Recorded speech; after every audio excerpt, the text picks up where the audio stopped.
Assalamualaikum warahmatullahi wabarakatuh. Jumpa lagi di channel edukasi peternakan para PS. Agak lama ya saya nggak bikin video, nggak upload video.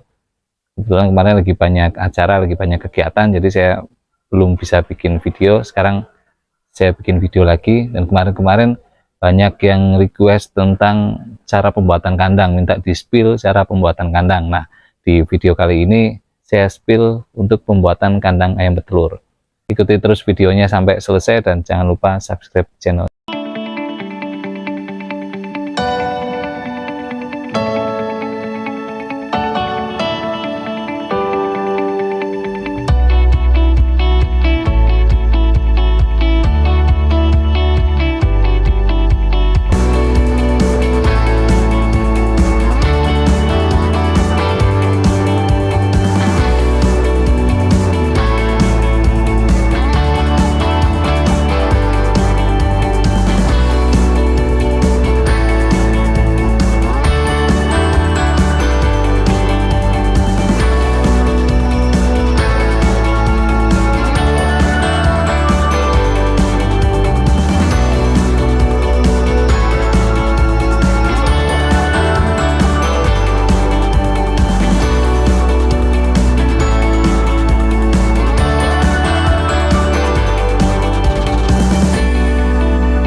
Untuk kandang ayam petelur, ini ya, prinsipnya itu kandang itu tidak harus mewah, kandang itu tidak harus bagus, tapi harus memenuhi standar pemeliharaan.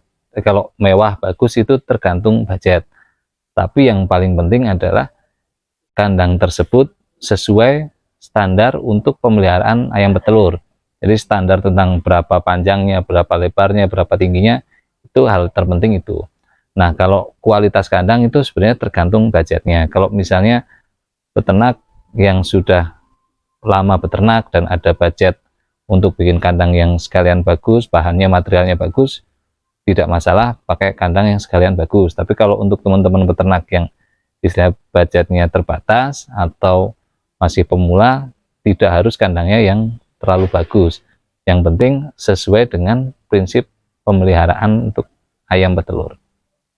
Yang pertama, mulai dari arah kandang ya. Arah kandang itu diupayakan sebisa mungkin membujur dari barat ke timur. Jadi kandangnya, sisi kandangnya itu memanjang dari barat ke timur atau timur ke barat kalau bisa seperti itu. Soalnya apa, kalau misalnya membujurnya utara selatan, nanti kalau pas pagi atau sore hari itu cahaya matahari masuk terlalu banyak dan ayamnya stres karena terlalu panas atau kepanasan. Jadi pagi sama sore kepanasan terus, siang juga otomatis panas, jadi produksinya sulit untuk diharapkan bisa maksimal. Itu kalau bisa seperti itu. Tapi kalau misalnya kok adanya lahannya memang adanya memanjang dari barat ke timur, berarti kita harus mengakali gimana caranya, walaupun kandangnya barat ke utara ke selatan, tapi tetap ayamnya terlindungi, tidak terlalu kepanasan pas pagi dan sore.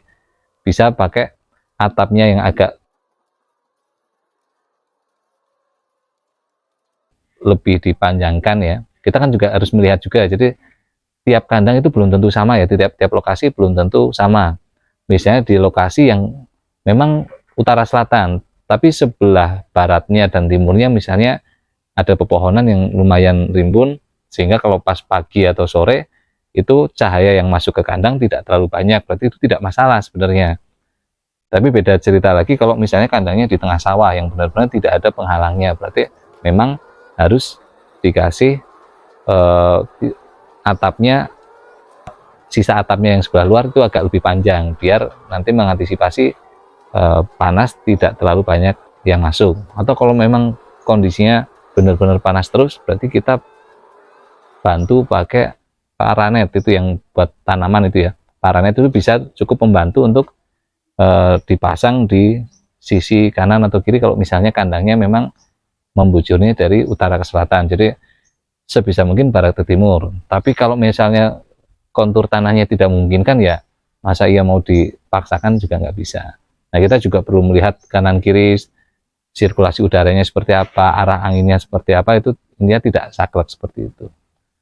Misalnya kok yaitu kayak tadi saya bilang, kalau memang membujur utara ke selatan, tapi sebelah sananya kok ada pohon, sana ada pohon yang kira-kira bisa membantu menutupi biar ayamnya tidak terlalu kepanasan, sebenarnya juga tidak masalah. Dan setelah arahnya, ini juga kandang saya ini, yang satu agak menceng ke selatan, yang satu agak mencengnya ke barat, ada yang lurus. Itu kan karena menyesuaikan kontur tanahnya, bentuk tanahnya memang seperti itu. Jadi bisa diakali. Setelah arah kandang, kita yang utama itu sebenarnya air ya, sumber air harus tercukupi. Mau itu pakai sumur biasa maupun sumur bor, yang jelas karena air itu memang vital ya. Jadi mutlak harus ada sumber air yang cukup dan kualitasnya baik. Termasuk juga sirkulasi udara juga diupayakan di tempat yang sirkulasi udaranya baik. Jadi jangan membuat kandang misalnya di tempat-tempat yang agak sulit mendapatkan angin. Di sebelah, kalau orang sini bilang gampengan, itu sebelah tanah yang curam itu sebisa mungkin posisinya tidak seperti itu. Atau di tengah-tengah pemukiman yang kanan kiri sudah bangunan-bangunan, itu sebisa mungkin tidak seperti itu. Jadi kondisi sirkulasi udaranya baik sehingga udara yang kotor dari dalam kandang bisa keluar dan bisa terisi lagi udara yang bersih. Nah, kemudian ukuran kandang, panjang lebarnya dulu ya. Kalau panjangnya bebas, biasanya menyesuaikan panjang dari bentuk tanahnya, tapi ukurannya panjangnya bebas. Kalau lebarnya itu rata-rata, kalau yang kandang V cuma satu aja ya, misalnya ini cuma satu, sini sampai sini namanya kandang V. Kalau ini dua ya, satu dua itu namanya kandang W, menyebutnya seperti itu. Kalau kandang V itu rata-rata lebarnya 3 sampai 3,5. Nah, kalau lebar 3,5 itu biasanya tengahnya itu cukup lebar ya, buat jalan mudah, buat akses jalan dan bawa pakan, bawa telur itu lebih mudah. Dan juga kalau pas membawa kandang keranjang ayam, kalau pas masuk ayam dan akhir itu juga lebih mudah. Kalau lebarnya 3,5, ada juga yang lebarnya 3 meter misalnya. Resikonya memang di jalan yang di tengah tidak terlalu leluasa untuk jalan, jadi agak sempit ya. Juga nanti kalau pas ada keranjang untuk masuk ayam ataupun pas akhir ayam juga terlalu sempit kalau misalnya 3 meter. Tapi kalau bisa apa enggak ya bisa. Tapi itu resikonya agak kesulitan aksesnya. Tapi kalau 3,5 cukup lebar. Jalannya bisa dibikin sekitar 60-70 cm. Jadi sesuai dengan lebarnya keranjang itu. Dan buat jalan juga lebih enak. Lebarnya segitu. Kalau UW berarti 3,5 kali 2. Kalau kandang ini 7 meter lebarnya. 7 meter kandang W. Jadi kalau V-nya itu berarti 3,5. 7 meternya juga mengukur 7 meter dari tiang ke tiang. 7 meter. Kemudian tinggi kandangnya, tinggi kandang dari samping itu kira-kira 4 meter. Itu juga memudahkan, biar memudahkan bagi di besinya ya. Kalau bikin pakai beton, biar pembagian-pembagiannya tidak tanggung. Dan nanti jadinya juga pas ya. Ini kalau saya bikin 4 meter. 4 meter yang bawah itu 1,6, atasnya 2,4. Tapi minimal 1,5. Kalau misalnya teman-teman mau bikin 1,5 juga sudah oke. 1,5, jadi dari permukaan tanah atau permukaan air yang bawahnya kolam misalnya sampai ke ayam yang terakhir itu tingginya kira-kira 1,5 meter. Sisanya 2,5 meter yang ke atas ini. Kemudian kalau bentuk baterai seperti ini 3 susun kira-kira 120, berarti sisanya 130 sampai tiang. Berarti kalau sampai ini kira-kira 1,5 juga. Jadi yang bawah itu tujuannya biar sirkulasi udaranya baik. Kalau yang bawahnya kolam itu juga biar kelembabannya tidak terlalu tinggi, sehingga bisa untuk menjaga kesehatan ayamnya biar bisa lebih sehat. Dan jarak, kalau misalnya yang bawahnya tanah, jarak antara kotoran sampai ayam juga jaraknya cukup 1,5 meter, sehingga tidak mengganggu untuk kesehatan ayamnya. Kemudian yang di atasnya 130 sampai 1,5 meter itu juga harapannya kalau pas siang atau pas lagi cuacanya panas, panas dari atap itu tidak terlalu menyengat sampai dengan ke ayam. Kalau jaraknya cukup, yaitu sekitar 120 sampai 1,5.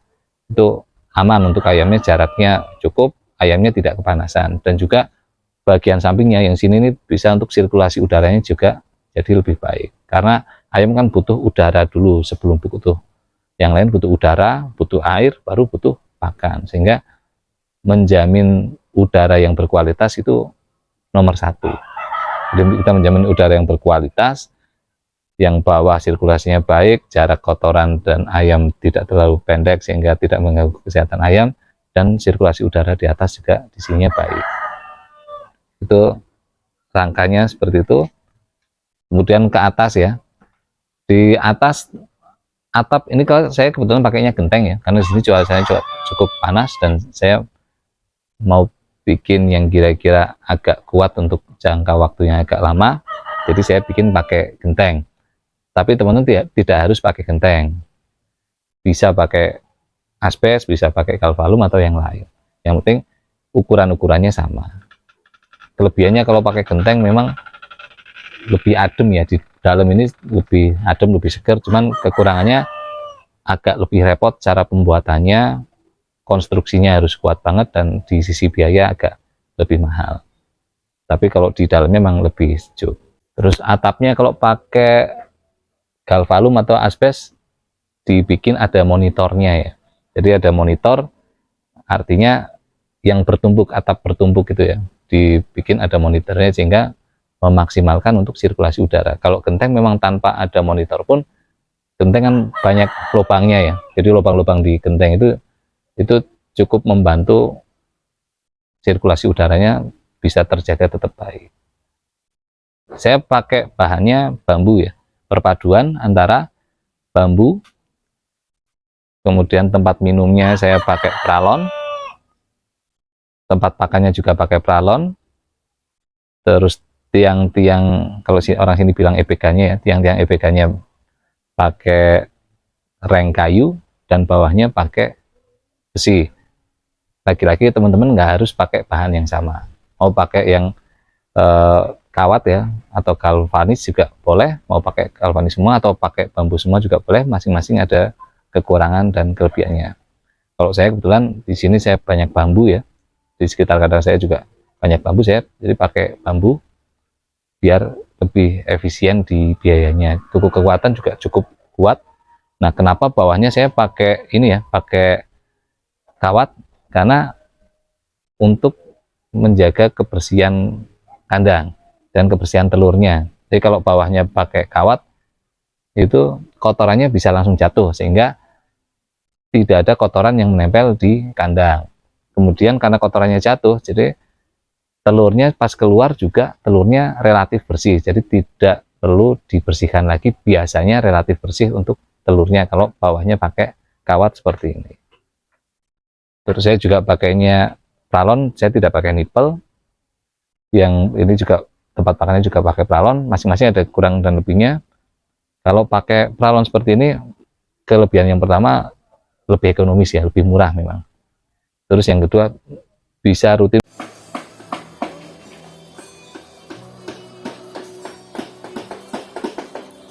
membersihkan tiap hari. Tiap pagi itu dibersihkan tempat minumnya, sebelum dikasih minum yang baru, biasanya pagi dibersihkan dulu sampai sana pakai lap, dan juga lapnya pakai disinfektan juga, dibersihkan dulu, baru nanti ditambahkan lagi untuk air minumnya. Jadi bisa relatif lebih terkontrol untuk kebersihannya. Kalau itu kelebihannya ya. Kekurangannya memang kalau misalnya yang pakai model pralon seperti ini, karena minumnya di tempat minum yang sama, sehingga kalau misalnya kok pas ada kejadian sakit, misalnya dari sini pojok sini ada yang sakit, itu akan sangat cepat sekali menyebar sampai ujung sana karena air minumnya sama. Itu kekurangannya itu. Kelebihan, kalau lagi kelebihannya kalau pas vaksin lebih mudah gitu ya. Jadi nanti ngukur vaksinnya lebih mudah, terus nanti kalau sudah selesai 2 jam buangnya juga lebih gampang, dan nanti ngasih minum lagi juga lebih mudah. Itu kelebihannya, tapi tadi ada kekurangannya seperti itu. Kalau pakai nipel, kelebihannya itu yang pertama praktis, tidak perlu repot-repot tiap pagi membersihkan. Yang kedua, kalau misalnya ada penularan penyakit, itu tidak terlalu cepat menular dari ayam satu ke ayam yang lain, karena istilahnya gelasnya sendiri-sendiri, atau gelasnya satu gelas untuk 2 ekor, 1 nipel untuk 2 ekor, sehingga penularan penyakit melalui jalur air minum agak lebih minim. Itu kalau yang nipel, tapi kekurangannya kadang seringkali nipelnya bocor, misalnya kadang tekanan airnya kurang sesuai, misalnya kurang kenceng tekanannya, itu bocor. Kalau tekanannya terlalu tinggi, pas dipatok sama ayam kadang airnya muncratnya terlalu banyak, sehingga kalau pakai kandangnya kayu seperti ini, muncrat ke kayu atau ke bambu biasanya lebih mudah rusak kayunya atau bambunya, nanti lebih mudah rusak kalau kecipratan air dari nipel tersebut.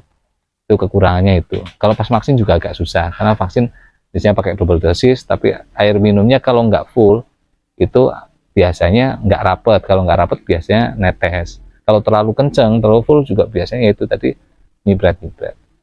Jadi ada kurang dan lebihnya masing-masing ya. Dan harganya lebih mahal juga kalau nipel. Jadi kalau saya milih yang sedang lah. Kalau bambu, karena di sini saya tersedia cukup banyak bambu, saya pakai bambu. Kemudian tempat minum saya pakai pralon, tempat makan pakai pralon, dan bawahnya biar tetap bersih saya pakainya pakai kawat.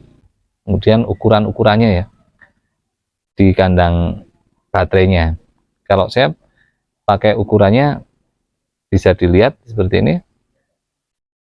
Lebar kandang per kotak itu 30 cm saya pakainya. Jadi yang depan kira-kira ukurannya 28,5. Nah di dalamnya 30 cm, karena itu kan ada kayu rengnya, itu kan lebarnya kan macam-macam ya, rata-rata sekitar 2 sampai 2,5 cm, ada yang 3 cm, anggaplah 2 cm kanan kiri, itu jadi ketemunya masing-masing ketambah 1 cm, sehingga 28 tambah 2 dalamnya kira-kira 30 cm. Nah, kalau pakai kandang yang galvanis itu kan lebarnya dalamnya 30, ini juga ketemunya sama 30 cm, jadi 30 cm untuk 2 ekor ayam kira-kira sedang segitu.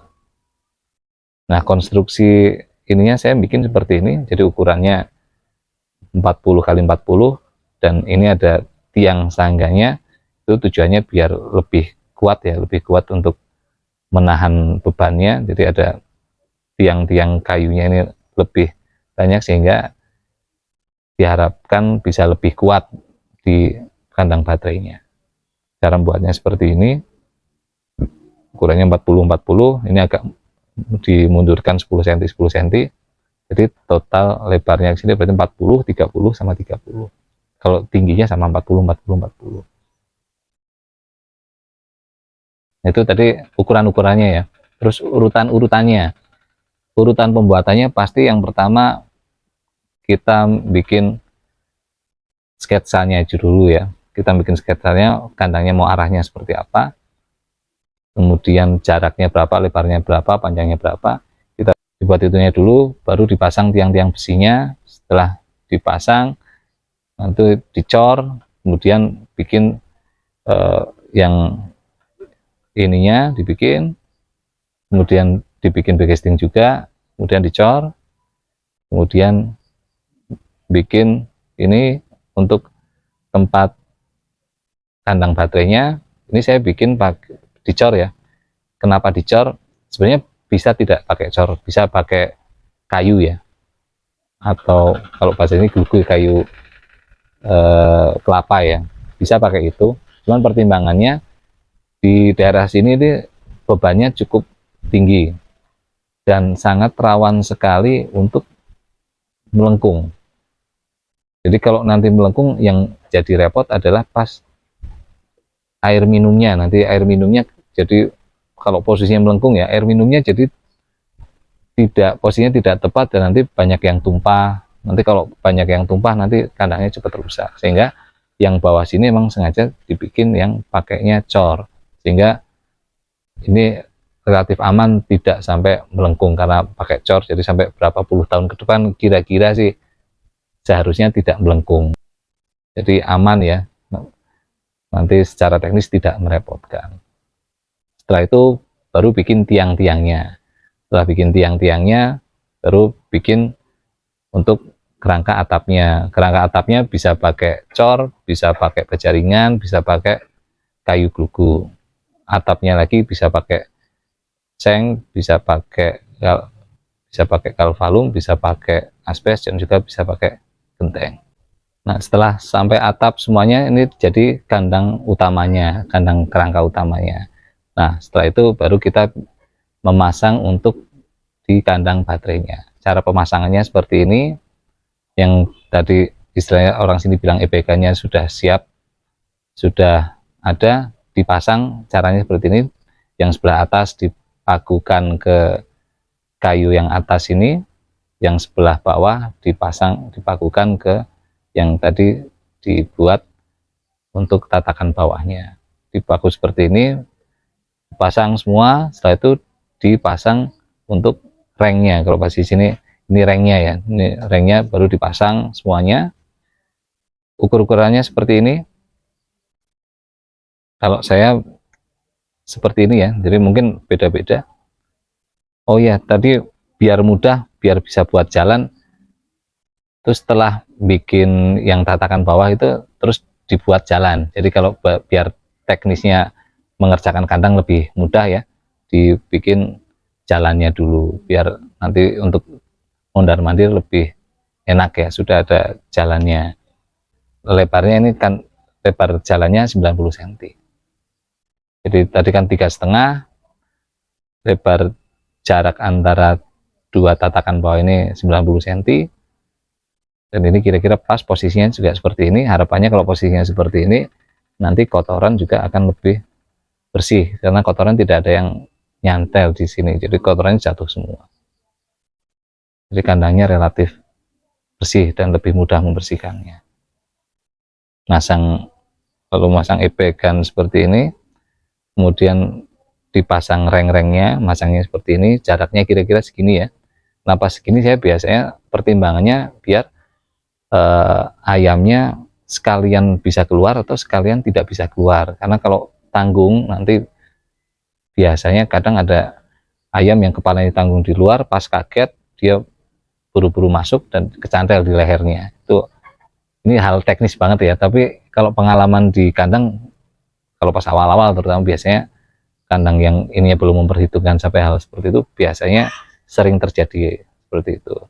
Kemudian yang perlu diperhatikan lagi adalah jaraknya. Jarak antara yang depan ini mungkin bisa diperhatikan di sini, jaraknya kurang lebih segini, 3 jari lah kira-kira. Ini terus dipasang tempat minum, masangnya seperti ini.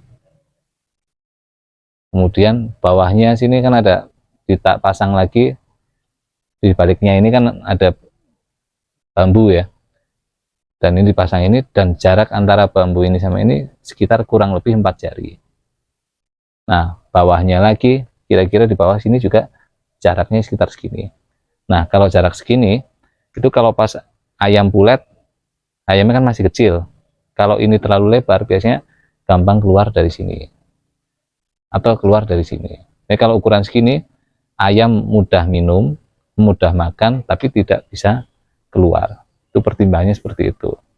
Nah, belakang kenapa bentuknya seperti ini juga biar relatif bersih untuk di kotorannya. Lebih rumit tempat minum ya, tempat minum karena harus benar-benar rata, tidak tumpah, kemudian sampai ujung sana juga airnya lancar, membuangnya mudah, dan juga airnya tidak tumpah-tumpah ya. Kadang kalau misalnya ini nggak benar ya, kadang ada yang tumpah ke dalam, ada yang tumpah ke kandang, misalnya karena nggak rata ya, bisa sini sudah penuh, sana masih kosong. Nah, itu yang emang agak lebih rumit di masang tempat minum ya. Kalau cara saya sih, saya biasanya pakai untuk gambaran awal pakai diselang ya, memang diselang seperti itu, tapi itu baru untuk gambaran awal, karena kalau ngikutin itu banget belum tentu pas jadi, belum tentu bener ya. Makanya itu jangan terlalu kencang dulu masangnya, ini baru perkiraan, terus nanti dipasang pralonnya. Setelah dipasang baru kelihatan oh ini udah bener, baru dipatenkan, dipasang paten.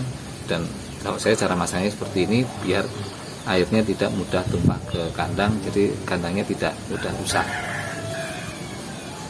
Kemudian pralonnya, kalau saya lebih memilih pralon yang sudah jadi ya, pralon 3 in atau 2,5 in yang sudah jadi untuk tempat minumnya. Kalau yang tempat pakannya pralon 6 in. Jadi kalau belah sendiri ya, kalau belah sendiri itu kadang-kadang melintir, kadang nggak rajin juga hasil belahannya, kadang itunya juga kasar, sebelah ujung-ujungnya juga sini kasar, jadi di ayamnya sini nanti sakit. Nah kalau beli yang sudah jadi, di sebelah sampingnya itu rata ya, rata dan tidak kasar, halus, ada biasanya aja ininya. Terus kemudian ukurannya juga sama, nggak melintir, sehingga pemasangan juga lebih mudah. Nah itu tadi penjelasan tentang pembuatan kandang ayam petelur, mulai dari perencanaannya sampai dengan pemasangannya kandang baterai, pemasangan tempat makan, tempat minum, dan semuanya. Kalau misalnya nanti ada yang belum jelas atau ada yang perlu ditanyakan, silahkan ditanyakan di kolom komentar, nanti akan sebisa mungkin saya jawab. Kemudian kalau misalnya ada request pembahasan lain, silahkan ditulis di kolom komentar juga, nanti saya upayakan akan saya bikinkan konten atau video terkait dengan nanti request teman-teman semuanya. Terima kasih sudah menonton videonya, jangan lupa like, komen, dan subscribe channelnya. Terima kasih. Wassalamualaikum warahmatullahi wabarakatuh.